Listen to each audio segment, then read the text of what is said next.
Hello, everyone, and welcome. I'm Arthur Demrich, Director of the Lemelson Center for the Study of Invention and Innovation. Welcome to today's program, Innovative Lives with Warren Shad. Today, we're meeting via Zoom, so just a couple of quick notes to get us going. We encourage you, the audience, to submit questions via the Q&A function. If you have technology issues, put that into the chat. But again, questions via Q&A. And you, the audience, will not be appearing on camera, so don't worry about that feature. And again, if you have technical issues, please put those into the chat. It's really my pleasure to welcome you, the audience from across the United States and even internationally, to this Innovative Lives program and to our way of celebrating Washington, D.C. as a place of invention.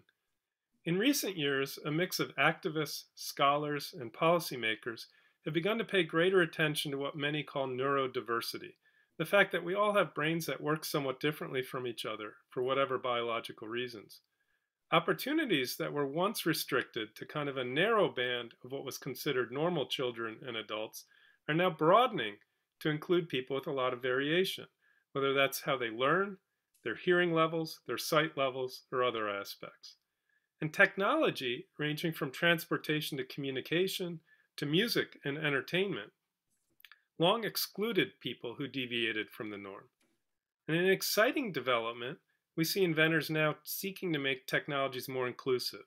We see policymakers changing rules, for example, for construction, think of sidewalk cutouts. And we see schools and community centers embracing universal access. But there's still a long way to go, especially in how people see inventors and in how inventors see the world. And the Lemelson Center is part of working to change this solution. We try to feature and showcase diversity in the history of invention and innovation, to record and celebrate inventors like today's featured guest Warren Shad, and to connect to young people through educational programs. And our goal with a program like today's is to engage, educate, and empower people to be inventive and participate in innovation. The Innovative Lives program series showcases inventors as people, exceptional people, but still human, approachable, accessible, and worthy of emulation. And you'll see we cannot do better than the program we have for you today. I'm now delighted to introduce my colleague, Krystal Klingenberg, a curator of music and a member of the African American History Curatorial Collective at Smithsonian's National Museum of American History. She has a remarkable biography. To give just a few highlights, an undergraduate degree from Princeton, a PhD from Harvard, faculty positions at the University of Hartford and Swarthmore before coming to Smithsonian. She's published in ethnomusicology and about African and American Black music.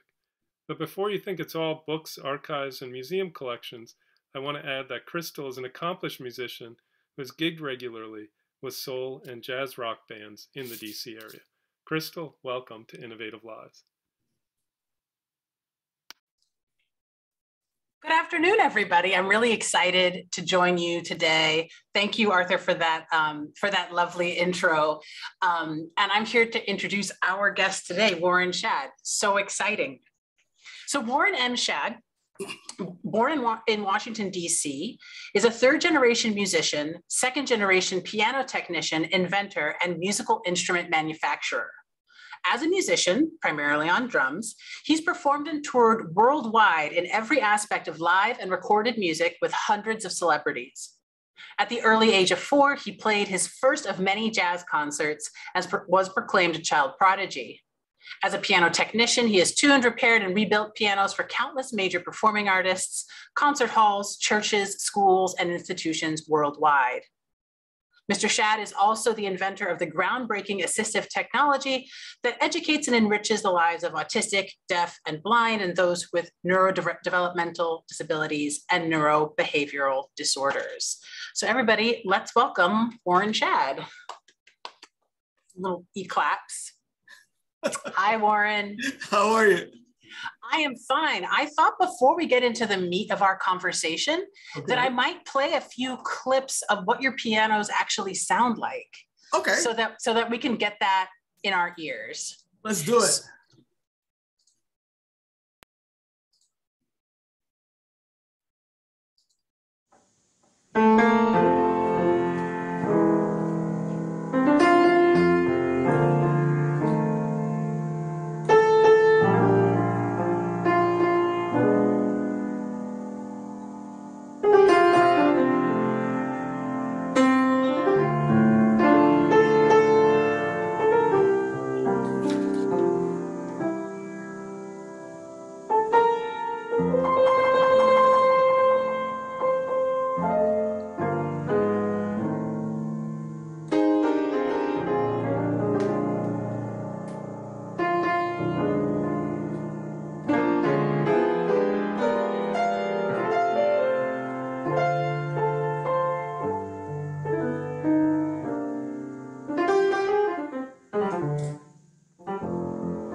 I'll stop there. I could play all of it. Sounded beautiful.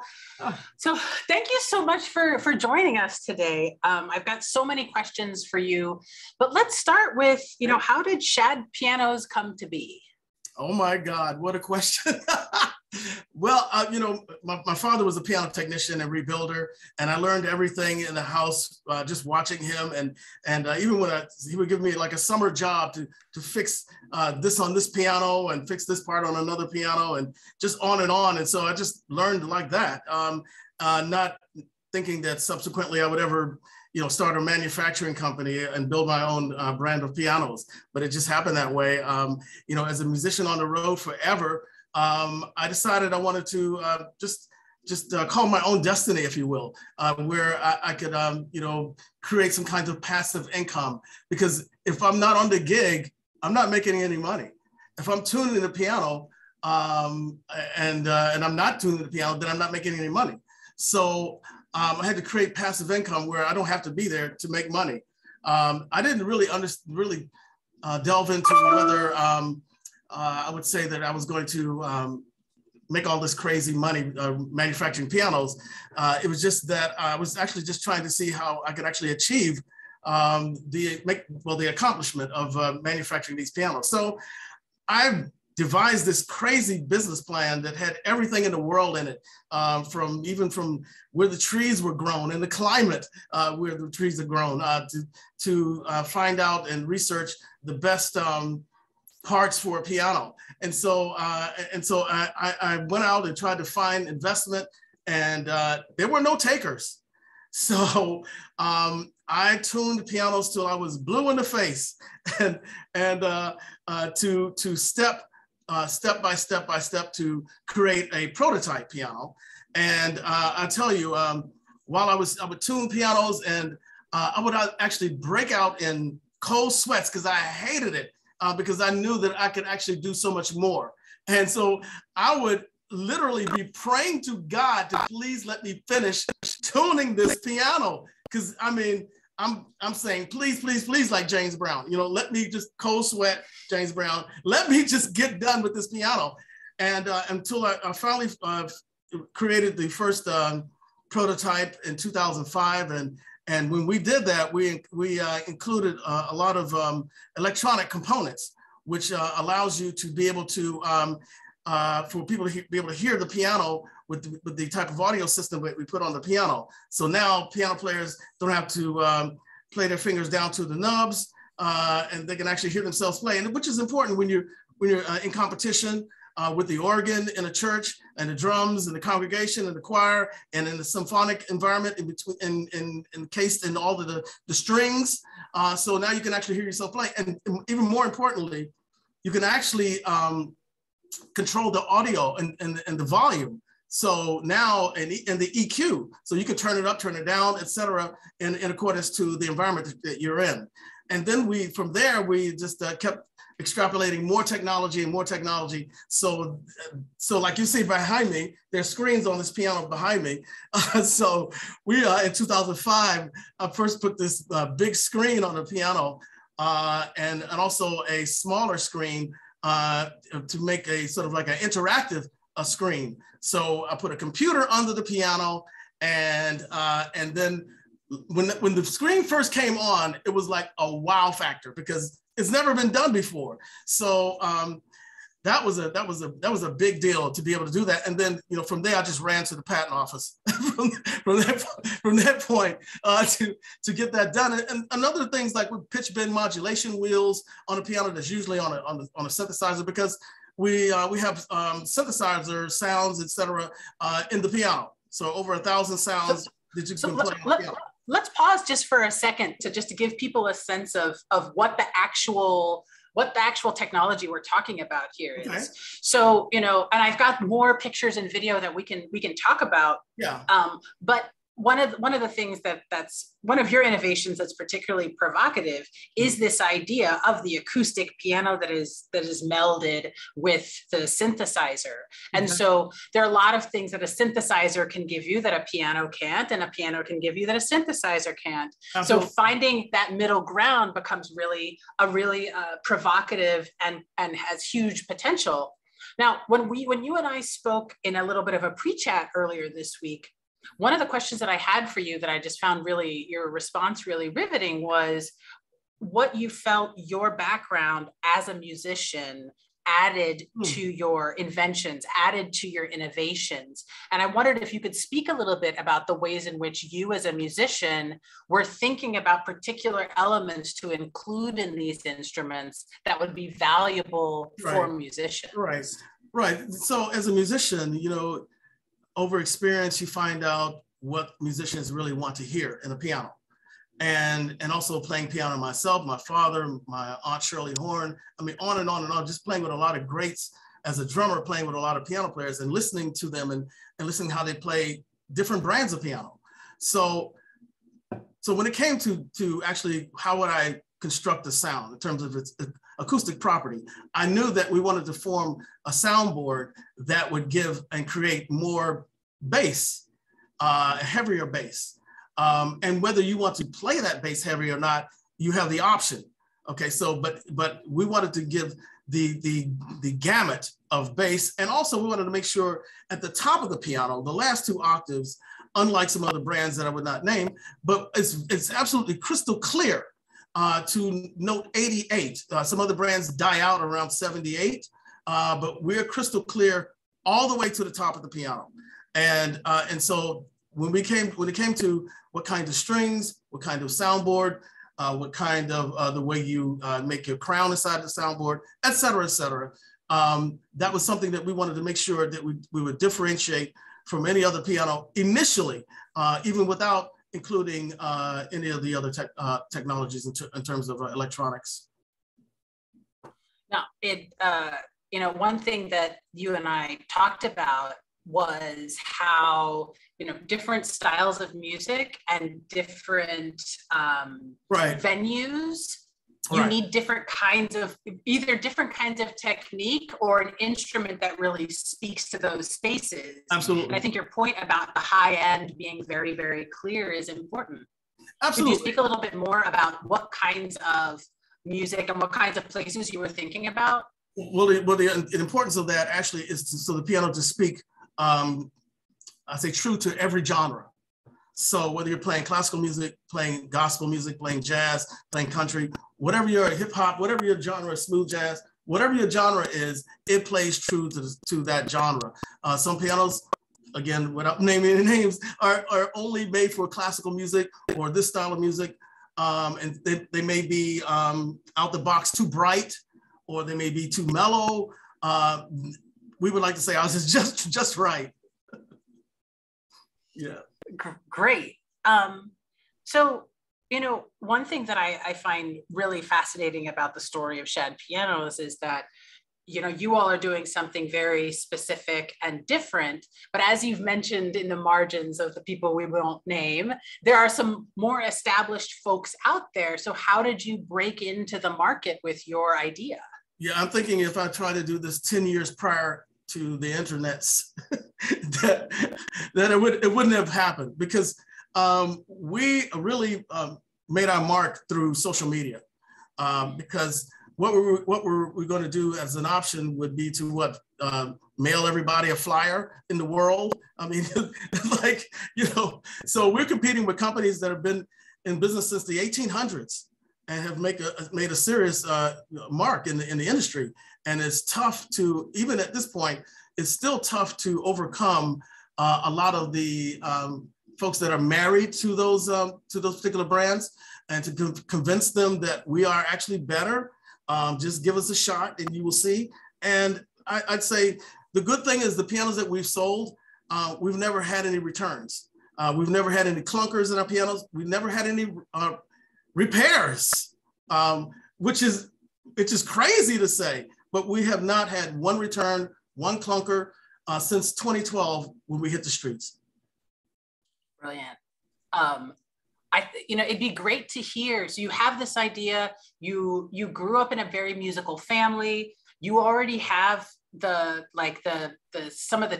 tinkering skill set, having done a lot of tuning and fixing of pianos under your dad's kind of apprenticeship. Right. So then when the time comes where you're like, no, I think I want to build my own, right? How did that process go from there? Oh, so I'm tuning these pianos, you know, when I was just regularly tuning. I took over my father's business. So I just started tuning pianos a lot. And I was at this old man, Mr. Tucker's house, tuning his piano. And Mr. Tucker looked like something out of Central Casting. He was jet black with white hair, white beard, white hair, you know, and he's sitting back in this leather tattered chair. And I'm standing in front of him, tuning his old upright piano. And I'm tuning it, standing, ding, ding, ding, ding, ding, ding, ding, ding. And I heard somebody crying. And I turned around and said, Mr. Tucker, are you crying? And he says, no, Shag, go ahead, tune that piano. So, okay, I go back, ding, ding, ding, ding, ding, ding. And he still started crying. I said, Mr. Tucker, what's going on? Why are you crying? He says, see that piano, Shad? I'm like, yeah, the one I'm tuning right here? He says, yeah, that should say Shad, because you're the only one. I'm like, whoa, I never thought of that. And I said, okay, Mr. Tucker, like, I'm going to go back and I'm going to study some more. I've had already comprised some paperwork in terms of how to enhance the piano sound. And so I dusted off these papers and I started to include some electronics to it. And now I needed a prototype piano to build, or I needed a company to help me build these pianos. So in other words, I was going to see if I could subcontract an existing piano company, you know, go that route instead of reinventing the wheel. So I called some piano companies and they said, you must be out of your mind. We're not going to do this with you, Mr. Shad. And so I tried, excuse me. And then this one company said to me, well, you know what, we'll do this if you bring us back 1,000 pre-purchase orders. And I'm like, how do I do that? And so a friend of mine said, go to the Gospel Music Workshop of America. It's the biggest convention of all gospel trustees and musicians, and set up your piano and let them play it, and they'll sign your paperwork and say that we are interested in this piano. Well, I didn't have a piano. So I was bold. I went to this convention with no piano, and I set up these big posters that I got made at Kinko's, and with all the technology on it, you know, it could do all this audio stuff, and it could play synthesizer sounds and all this stuff. And I was even more bold. I put this big banner up the top of my booth, and I says first African-American piano manufacturer. You know, like I was already calling it. You know, I was already on. Yeah, I had this booth that was on the corner. It was a corner booth. So people were coming from the left, coming from the right. And the person next to me, they were so angry because nobody would come to their booth because they would bypass the booth and come to my booth. At first, I thought no one's going to come to my booth, right? Because, you know, I don't have a piano, but I'm talking about pianos. So I bought this big chair to sit in, and I bought some books on Mozart and the brain. And I never read those books, not then, and I never sat in that chair because people were coming in droves. It was crazy. And so there was this couple of musicians that came by, and they said, do you have this piano? And I'm like, no. Can you get it? I'm like, no. Well, can you get it by December? I'm like, why? So because we're the bookers for the entertainment at the midnight mass at the Vatican. And I'm like, whoa, for the Pope? Oh my God, I was about to have a heart attack. And Andrea Bocelli is going to perform with it as well. I'm like, this is impossible, but I don't have a piano. So that person, Antonio Shaka, we kept in touch for a long time, but that's another story. But anyway, at this booth, since I was talking, I was almost hoarse, you know, talking over this large crowd. And then this woman came to my booth, and she kept pointing up at that sign, and she was tapping on my hand. She looked like Jane Pittman. She had a little pillbox hat on, church lady, and she was like yay so tall, and she was patting on my hand, baby. And I looked down at her, I said, yes, ma'am. And she had a tear coming down her eye. And she took a little finger in all this noise, and she said, you mean we got a piano? I said, we got a piano. And at that moment, I knew it wasn't about me. I knew it was about all of the music has been stolen, all the publishing has been stolen, all of the patents that have been stolen, all of the musical instruments that never got produced because they didn't have the funds to do so. All of it, you know, I may be the first one to go through the fire, but I'm most likely not the first one with the idea. And so I had a responsibility from that point to do it. And that was my driving force to bring this thing finally to fruition. That's amazing. I mean, on so many levels. So there's like the element of what it means to like be the first, right? Which is both, you know, it's exciting, but it's a lot of pressure. There's also just the pure gumption of just showing up at the conference, no piano, but all of the will and the plans and the intention, and kind of helping to manifest that into the pianos that we see behind you. Yes. I have a couple of some more pictures and a little bit more audio. It might be worth listening to. Sure. Again, just to keep the sound in our ears. Okay. I can get my Zoom to come back to me. You know, it was fascinating looking through the materials that you have up about your pianos, not only just because they are beautiful and they sound amazing. Hold on a second, but some of these innovations I've not seen in other places. And as I'm a vocalist mostly, but I also play the keys to support my singing. And I can imagine some of these being really impactful in a performance setting. So let me play a little bit more music, and we can look at some other pieces.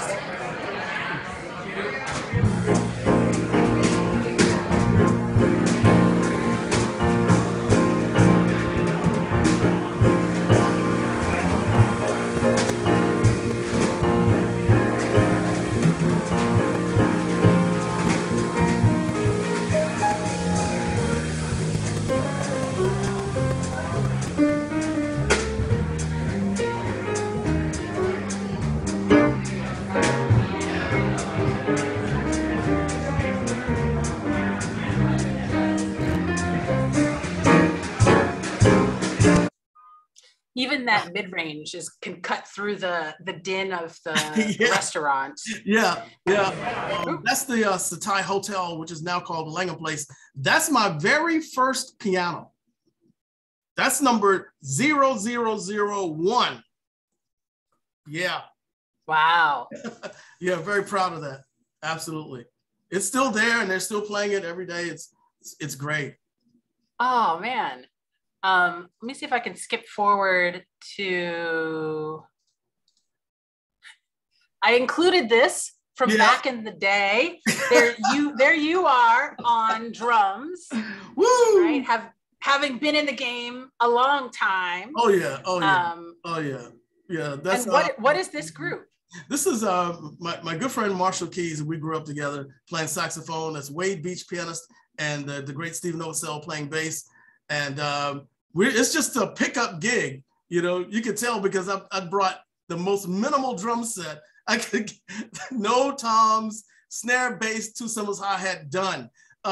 So obviously it was just a pickup gig somewhere, and it was sent to me, and then there you go. I love it. So I have these two here that are just to speak to the aesthetic of these pianos, especially with the acrylic. Is the acrylic top behind you as well? Yeah, here's that piano right there. Yeah, can you speak a little bit to the aesthetic of these instruments? Obviously, it has acrylic legs, acrylic pedal lyre, acrylic bench, acrylic top, and grand top stick, as well as the fall board that goes over the keys.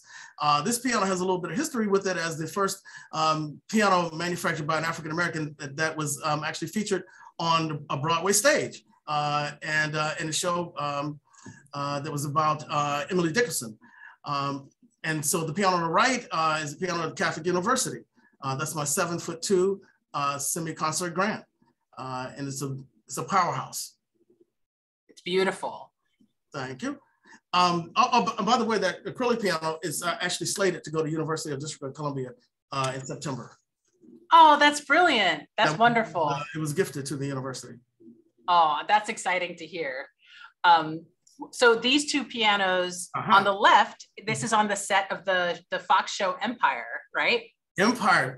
Again, I was very bold. I could not find a way to get on Empire.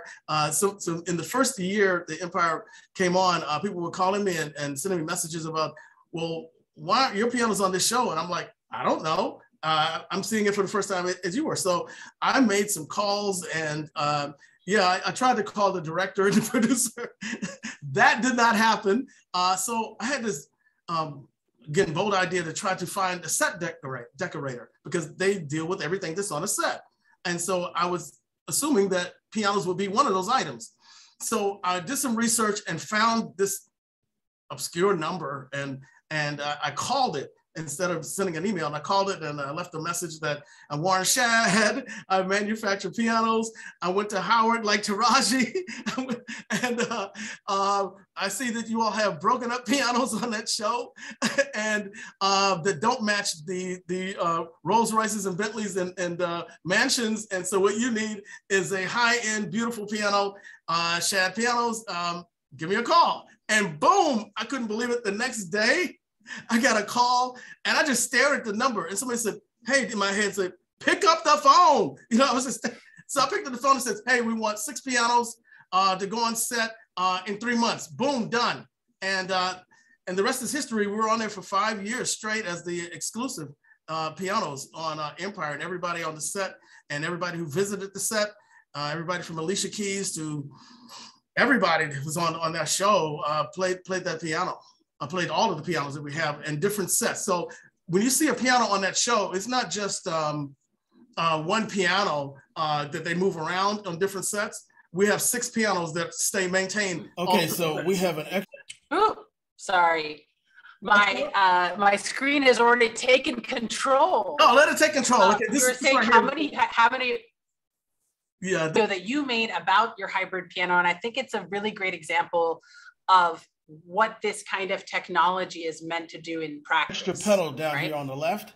Of course, those are the regular piano pedals on the right. So what does the extra pedal on the left do? So we have a synthesizer in the piano, of course, with over 1,000 sounds. So this allows me, when I'm playing the regular piano, I can also mix in the synthesizer. So watch me mix in that.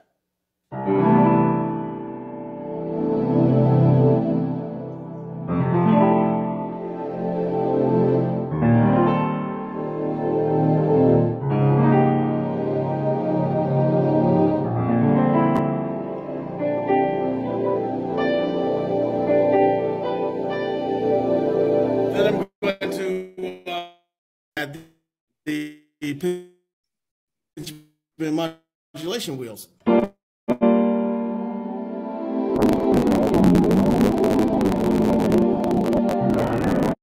Oops. Yep. Sorry about that. The whole situation is trying to take us down. We won't let it. Okay. So can you speak a little bit to, this, what you hope to get out of this hybrid piano? And like, you've got this incredible screen behind you that with like what that interface looks like. And if you could tell us a bit about how what you decided to incorporate, what was really needed. Yeah. So these speakers here, you see the one on the left has like music software that you can download your music, so you can do all your workshop. The piano is a workshop now. You can see that it has alphanumeric keyboard there. It also has on the right, it has an iPad slides out under the piano.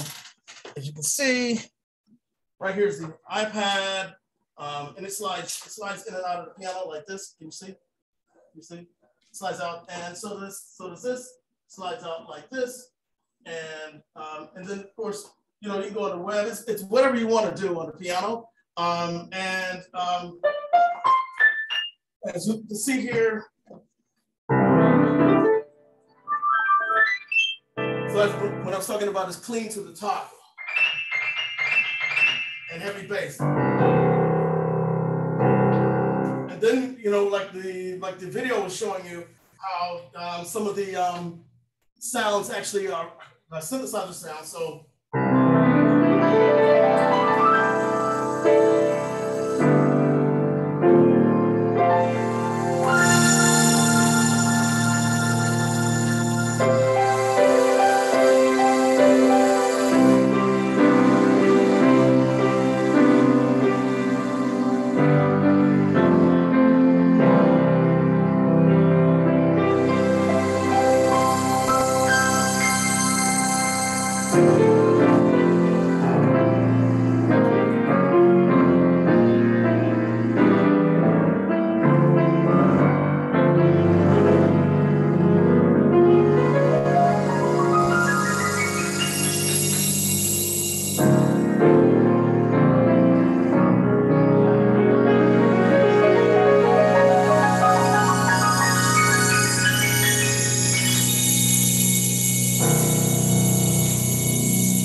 So they can hear how the strings, you know, and then you can actually turn off the entire piano and just play the synthesizer.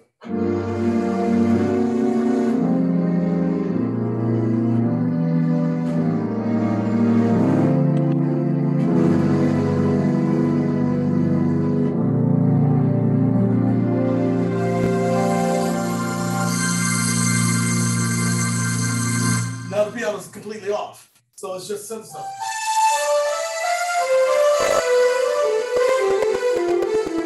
Then you can add the piano back in.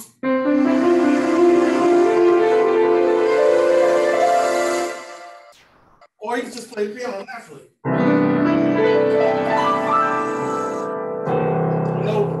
No strings.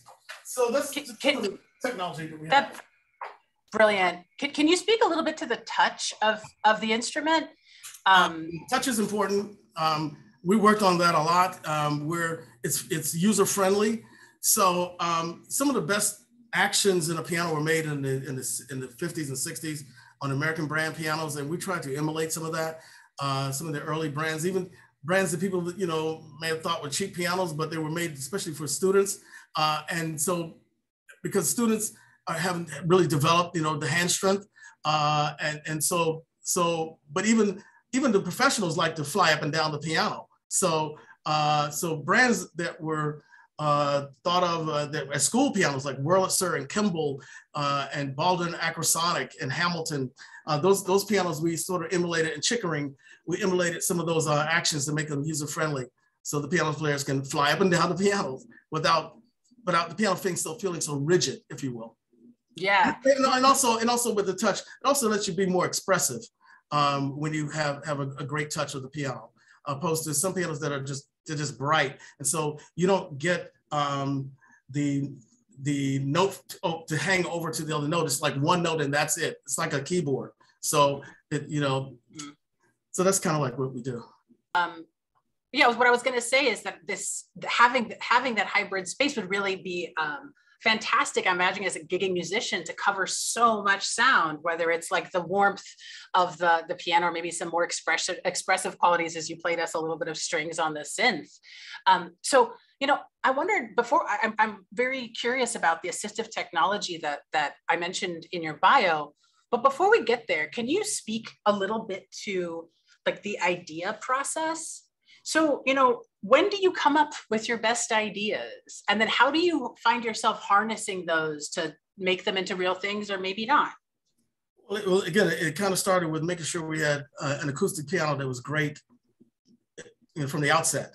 And then from there, we started adding other things. So the first thing that we added from that point was we have a fourth pedal.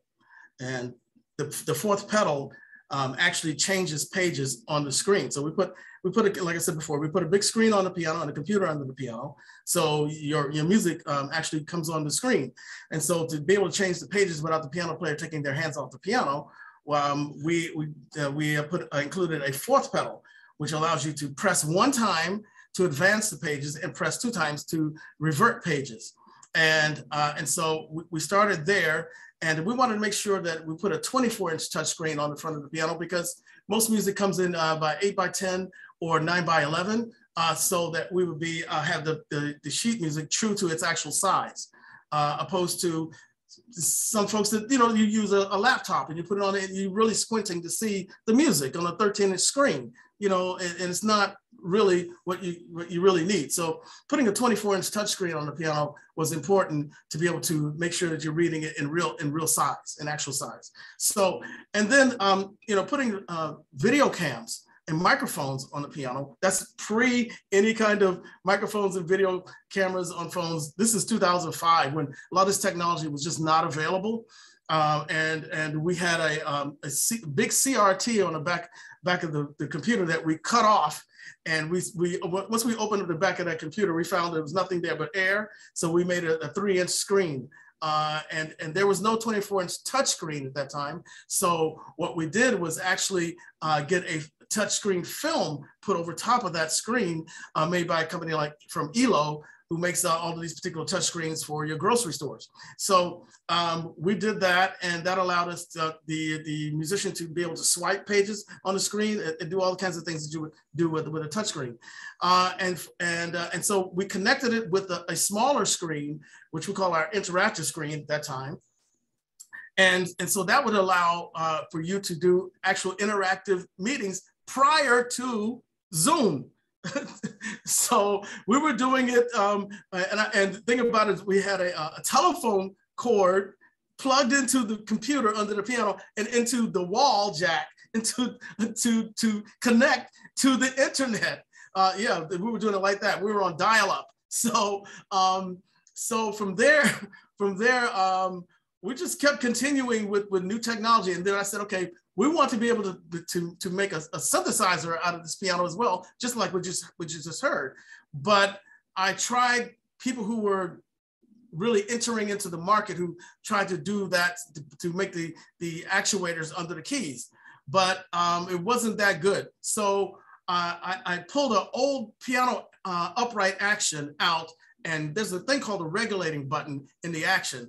And so I screwed each one of those under the keys, and there's these rubber actuators that are from synthesizers, and every time you press down a key, it triggers a sound in the sound module on the synthesizer. So I copied that, and I put these buttons under each key, so they were pressed down on this actuator that would actually trigger a sound that I had connected MIDI to certain modules. Like I had a Yamaha Motif, I had a Phantom, Roland Phantom, and a Core Triton. And so we had all three synthesizers connected to this piano. And so now you can switch between those synthesizers and play all the sounds you wanted to play. And also, again, with the speakers under the piano, surround sound bars under the piano, and a big subwoofer under the piano, which I was told would never work until it said, because we have pickups on the soundboard. The reason why we have pickups on the soundboard is so that we have one in the bass, alto, tenor, and treble. So that way we can actually control each pickup to in terms of EQ. So now you can customize your acoustic piano. So you say you want more bass in the piano, you can add more bass. We have a graphic equalizer on a screen here. So you can add more bass or less bass or more mid-range or anything like that. And each one of those four pickups, you can totally customize and save your sound. So you can actually, when you go to any kind of other acoustic area that may be different from where you created that sound, you can just tweak it to the point where it sounds like your sound and still save that sound. So Ramsey Lewis told me that was fabulous. And Herbie Hancock said, this is the greatest thing I've ever seen in my life. It's great that Herbie was a great person to bounce ideas off of. And so that was great. And so from that point, we added the alphanumeric keyboard, and just everything just went crazy from that point. That amazing. Part of what's so fascinating here is that by adding these technological elements, you're able to push the boundaries of what the instrument's capable of. And that seems really important when it comes to the assistive technology piece, in terms of making this instrument available for folks who may have some neurological differences, perhaps, or they might be blind, or they might all of these things make it more accessible. So can you speak a little bit to the process of preparing this instrument for accessibility? I had no idea it was for that initially. I was just trying to make this piano for cats to play, and they'd be able to hear themselves play. And then I made this bench, what I call a caressor, and it has a subwoofer under the seat that you can control and add more bass and more vibration. And I had surround sound speakers all the way around it. And it also goes up and down electronically. And you can save your height, and well, you may have that video, but so you can show that. But so I used this vibration, and there's a vibration strip under the keys. So when you're playing the piano, you feel everything that you're playing, as well as you can feel it in your body, because the caressor bench, audio bench, is connected to the piano. So every note you play on the piano, you actually feel in your body, because it's all the vibration and all the sound that every note that you play comes from the speaker as well on the bench, as well as the speakers on the piano. So you actually feel like you're surrounded in music, in piano music, because speakers are coming to you and speakers are around you. So you're totally engulfed in the piano music. So I had this piano at Duke Ellington School of the Arts. The principal at that time begged me to bring that piano up there for the students to play. And wow, it created a line in the mornings for these kids wanted to line up to play this new crazed out piano. And so I was introduced to Dr. Philip Pearl, who's the chief of neurology at Children's Hospital at that time, now at Harvard. And he said, I think this could be used greatly in the medical field. And I said, how so? He said, all this vibration is what we use in being able to ascend the lives of autistic, deaf, and blind, and those are neurodevelopmental disabilities and behavioral disorders. And why don't we bring some students here to test out this technology? And that's the prototype. And so we tried it out for a year. We had students that would never go anywhere close to a piano. But they were interested in all the particular sounds that we had, and even cartoon sounds that we had, that brought this one 13-year-old kid who had his headset on because he couldn't deal with so much noise, and he had his little handkerchief and he didn't want to get rid of it, but he went over to the piano and he played one note and said doo, and that was fascinating, because his mother had a piano at home, but his mother's piano never did doo. So like cartoons. And so we had a teacher on the interactive screen that you see there on the left. So we found out through that study that they're more apt to learn from someone who is interactive at a distance, opposed to a non-starter with a teacher right next to them. That's usually a non-starter. So, but they can come at their will anytime they want to interact with this teacher or from their archived lessons. So it's almost like the great thing about that interactively is that when you have a teacher that speaks directly to you, that you feel that teacher, opposed to like when we're in school, we took biology from Mr. Jones. We weren't feeling that, but we took it from Ms. Smith, and all of a sudden our grades went up. So it really depends on the teacher that matches well, especially for an autistic kid, right? So that's one of the beautiful things that we found out when we were testing for interactive technology for autistic kids. Now, for in terms of the blind students, they express that they see colors when they play, and I've never heard that before. But he says we see colors, and we can make sound from the basic colors based on the vibrations, and then the deaf students obviously could feel the vibration and the vibration in the keys. Where we had the deaf students come over that were called the first deaf rappers from Gallaudet College, University. And they came over and they fell in love with this thing where they can actually now understand where they're playing in the piano based on the vibration, and more heavy in the bass, obviously, and more lighter in the treble, which allowed them to make beats and all kinds of music, to compose music like that. Incredible. By the way, this technology that I invented as an assistive technology was published in the Music and Medicine Journal, which is like the Bible of that industry for medical folks that are also delving into music. And so it was published. Dr. Philip Pearl and I wrote a great dissertation based on my patents, and it was published. It's great. And the paper about that is out there and available, and it's on your website if anybody is interested. You know, I think there's lots of interesting questions from the audience in the chat. So I thought we might address a few of them, and then we can talk a little more. Emma, can you go ahead and get us started? I'm just going to log out and log back in, and hopefully that will resolve my issue. Absolutely. Warren, we have a lot of wonderful questions for you here.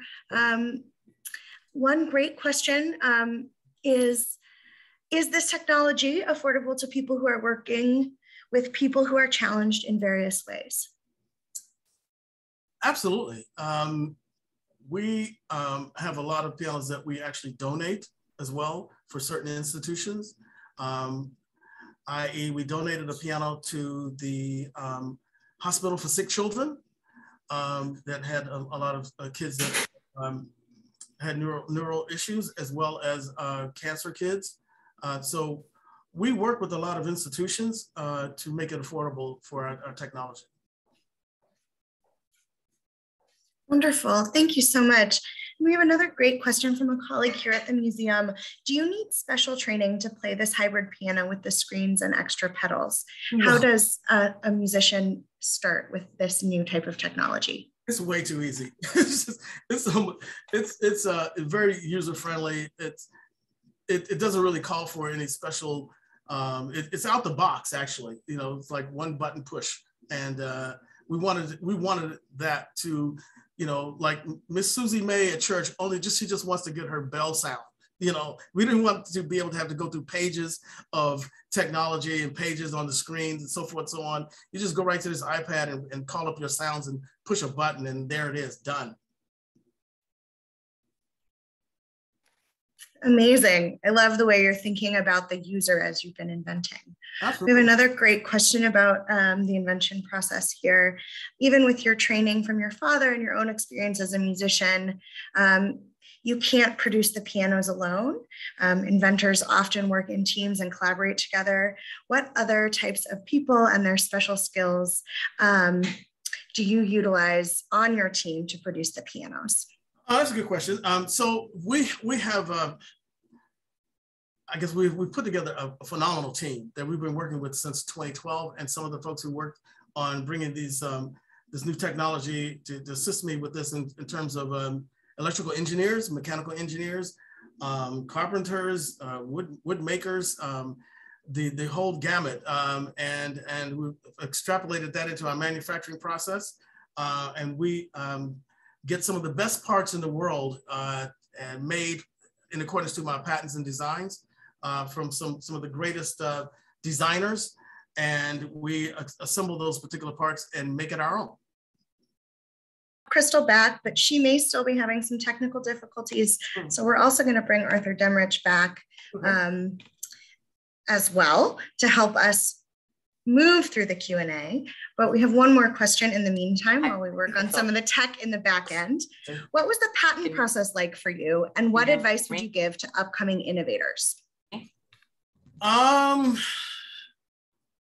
you know, I had this horrible, I was signed to this horrible record deal back in the day, and so I didn't like my attorney, so I actually studied the law as much as I could.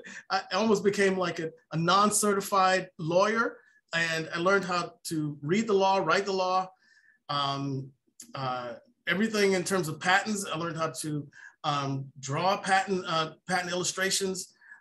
Everything was ready to work in terms of filing a patent. So all I needed at that point was someone to file a patent. So in other words, I studied a lot of how to devise a patent.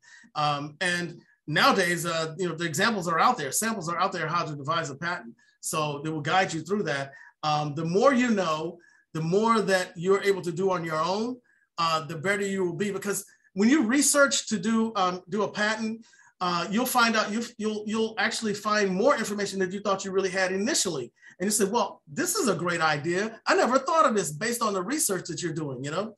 So I would say, make sure you do as much research on your own. Sometimes people say, here, lawyer, I want to make a new TV set.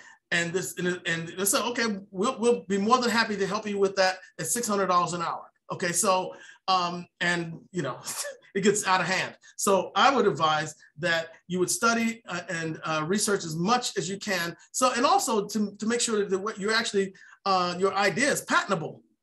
Let's start there, because you can have something that's already what we call prior art. So, you want to make sure that it's patentable. And so you want to do initial research and see what's out there that may be similar to what you're doing. And then from that point, you start with what we call a provisional patent. And once you have a provisional patent, that allows you to even work on your idea for at least a year before you have to go on what we call a utility patent. And then from the utility patent, then you go into your international patents at that point. We've been fortunate enough to have international patents and domestic as well in the United States, but also utility patents and design patents and computer patents in United States and Europe and in China and South America. So we're covered. It can be a little expensive, but you can at least start initially with your provisional patent. And once you start with your patent and you actually get sort of a prototype, then you can actually go out and whatever the idea is, it doesn't have to be musical instruments, but once you get that, you can go out and try to find funding.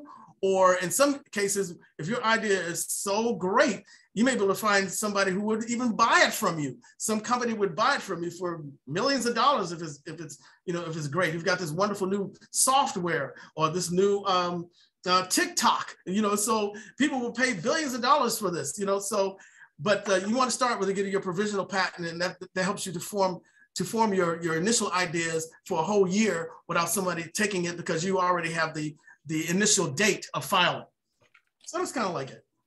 Warren, if I can do a follow-up question, I do see Krystal is back, which is great. Well, tell us a little, without getting into too many details, just the experience of going around either licensing or selling patents. That's not always the easiest thing to do.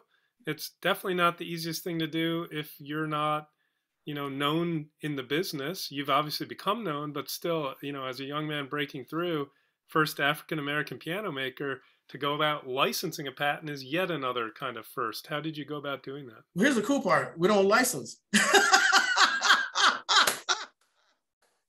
We do everything ourselves. Amazing. Yeah, we don't license any technology. That's kind of it. Yeah, the solution is build it yourself, build the company. Yeah. So, that's kind of like what we do. Yeah. That's funny. Thanks for stepping in, Arthur, and thank you for your patience, Warren. I don't know what gremlins were in my computer today, but I seem to be back. By the way, we were speaking about patents. I have patents in other things that are non-musical. Yeah, if you could speak a little bit to your non-musical innovations. Yeah, so I have, and what I say about musicians, we have a great mind. Okay, so and people ask me at these board meetings, so Warren, how in the world did you come up with these ideas that are non-musical, So I stun them by telling them because I'm a jazz musician, and that usually freaks them out, and they turn their head sideways like a dog hearing a siren. And they say, well, explain. I say, well, I play something with my right hand. I play something with my left hand as a drummer. I play something differently with my right foot and something different with my left foot. And I'm reading the music and I'm dropping bombs in the chart. And I understand what's going on from bar 2. I already know how the cadence is going to end in bar 16. So I can read ahead and understand what's going on musically. I'm checking out the band leader. I'm catting on the stage. All this is going on and improvising at the same time, which allows us to be able to think on both sides of the brain, which music, as you know, increases the spatial temporal of the brain. So that's one of my reasons why I can think of so many things. As a jazz musician, we are encouraged to actually improvise. So opposed to maybe a classical musician that has to actually play exactly what's on that page that Brahms and Chopin and Ravel wrote, and that'd be the end of it. But, and absolutely no improvisation on that music. In jazz musician, we're totally, we take a template of music and we play within that template of music and sometimes out of the template, but we're also encouraged to do that. So I say that to say this. when it came to other ideas outside of music, so I have this invention called Cash Finger. So Cash Finger allows you to use your finger to make purchases in retail purchases, okay? With just your finger. All you need is your finger. And we have I invented a fingerprint reader that actually reads your finger. Now, there are ways that people say, well, I can open up my iPhone with my finger, but what differentiates this technology is that we incorporated some other technology that makes that virtually impossible to actually steal this your fingerprint, and that's the great thing about this new technology. And you can use this anywhere that has this new technology called Cash Finger, and that's my invention. And there's another invention out there that's similar, but they use the palm of the hand, and you only have 2 palms, but you have 10 fingers. So here's your Amex, here's your Visa, here's your hotel entry, here's your vault entry. All these particular things, your fingerprint can be used biometrically. And that's, I studied, about biometrics and forensics technology, and that's how I devised this new technology called Cash Finger.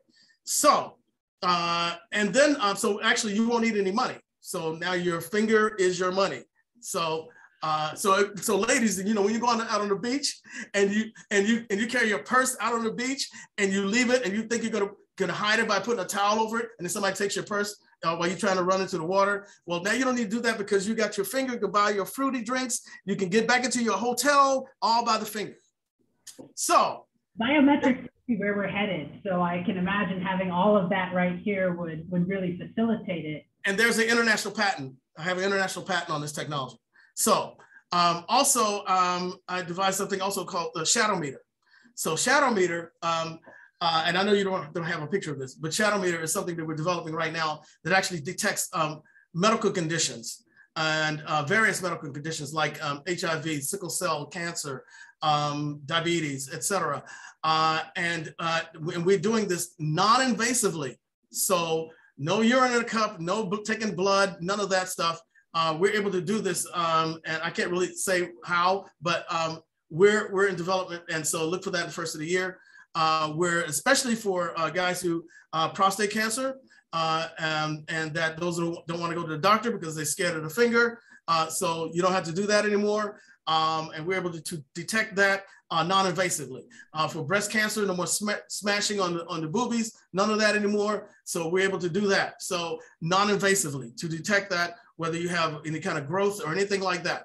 So, and then there's a shared surveillance system where we're able to eradicate mass shootings. And we need that because there's a lot of mass shootings going on right now. I mean, all of those sound really fascinating, and we'll stay tuned to what's coming out of Warren Shad. But, I want to really come back around to one thing you just said that I think is really important, which is about, the musical mind. And as the way you put it, like the jazz musical mind not being far from the inventor's mind because of needing to innovate on the spot, needing to find in the moment, and that these are things that also transfer to the musical domain and the inventive domain. And so as we start to wind things down a bit, I wondered if you had any words of wisdom to share with young inventors who might be musicians themselves, of how would you recommend moving forward with some of the big ideas that they may have that come from the very crossroads that you experience? Don't be scared. Don't be scared. Don't be reticent. There are going to be ups and downs, and people are going to tell you that you're out of your mind. And most of the great inventions came from people that told you that you're out of your mind. And I think that once you do, as I said, once you do the initial research and find out that this is something that's viable, you may want to get a group study, have them sign non-disclosure agreements before you reveal the information to the public, and just get some type of feedback, if you will, from non-haters that may be able to, and they may be able to actually add some value to what you're speaking of what you're inventing as well. Absolutely. And those are very concrete steps that we can move forward with. Yeah, I mean, I'm not scared. I even have a coffee called Love Coffee. I mean, we're going all out. You know, we're not scared. And a lot of that comes from being a musician. If you gain a lot of confidence as a musician, knowing your ability, and that extrapolates to all these other particular things that you want to do in terms of vocation. Amazing. Thank you so much for spending this time with us. My apologies again for the crazy tech issues, but I hope our audience today really got the benefit of this short time with you and your innovations. So a virtual round of applause for Warren Shad. And, you know, I invite our folks present to join us at the next Innovative Lives installment to learn more things about the innovators around us. So thank you so much for taking the time to be with us today. It was great. Thank you so much. And we'll be visiting each other soon. I hope. Oh, I'm excited. Very good. Thanks so much. Thank you. Bye-bye, everybody. Bye-bye, everyone.